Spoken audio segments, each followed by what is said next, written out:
Hello ഉണ്ണികളെ, ഇന്ന് നമുക്ക് നമ്മുടെ സ്വന്തം ബാലരമയിലെ ഒരു സൂത്രൻ്റെ കഥ വായിച്ചാലോ? കണ്ട് ശരി ഓടി വരുവാണ്. സൂത്രം ആകെ കുഴപ്പമായി. സൂത്രൻ ചോദിച്ചു, തൻ്റെ ഏതെങ്കിലും ദേശക്കാരൻ അമ്മാവൻ വന്ന് കാണും.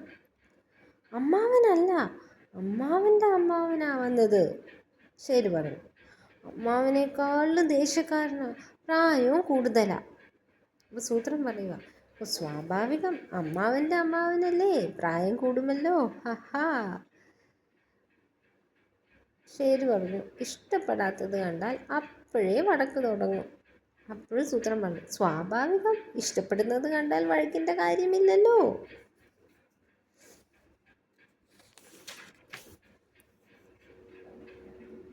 താനിങ്ങനെ സ്വാഭാവികം എന്ന് പറയാതെ ഒരു വഴി പറഞ്ഞതാണ്.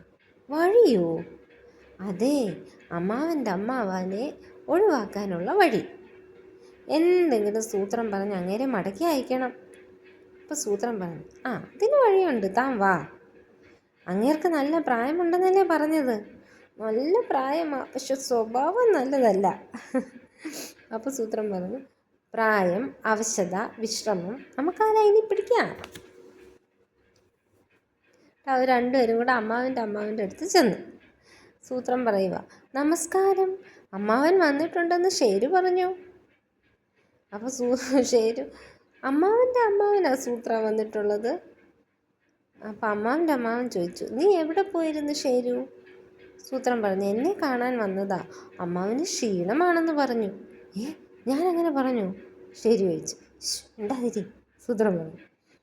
പ്രായമായതിൻ്റെ ക്ഷീണവും അവശതയും ഒക്കെ മാറാൻ എന്താ ചികിത്സ എന്ന് ഷേരു എന്നോട് ചോദിച്ചു. ഓ, ലൈനി പിടിച്ചതല്ലേ? ഷേരുവിന് ഇപ്പോഴാ കാര്യം മനസ്സിലായി. അസുഖം, ക്ഷീണം, മരുന്ന്, ഇതിലൊക്കെ ഞാൻ എക്സ്പേർട്ടാ, സൂത്രം പറഞ്ഞു. ശരിയാ, ഇവിടെ എല്ലാവരും സൂത്രനെ മൂങ്ങവൈദ്യർ എന്നാ വിളിക്കുന്നത്. ഉടനെ ഷേരു അതിനെ പിന്താങ്ങി.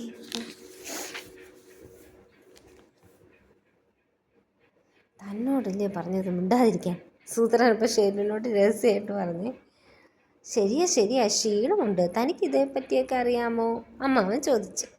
പിന്നല്ലാതെ, ഈ ടൈപ്പ് ക്ഷീണം വന്നാൽ എന്ത് ചെയ്യണമെന്നും അറിയാം. എത്രയും പെട്ടെന്ന് സ്വന്തം ഗുഹയിൽ ചെന്ന് മാക്സിമം റെസ്റ്റ് എടുക്കുക. 1 കിലോമീറ്ററിൽ കൂടുതൽ നടക്കാനും പാടില്ല. എന്നിട്ട് രഹസ്യമായിട്ട് ഷേരുവിനോട് പറയുവാണ്, പുള്ളി സ്വന്തം ഗുഹയിൽ പോയി വിശ്രമിച്ചോളും. നടത്തം കുറയ്ക്കാൻ പറഞ്ഞതുകൊണ്ട് ഇടയ്ക്ക് വരാനും പോകുന്നില്ല. പക്ഷെ എന്താ പറ്റിയെന്നറിയാവോ?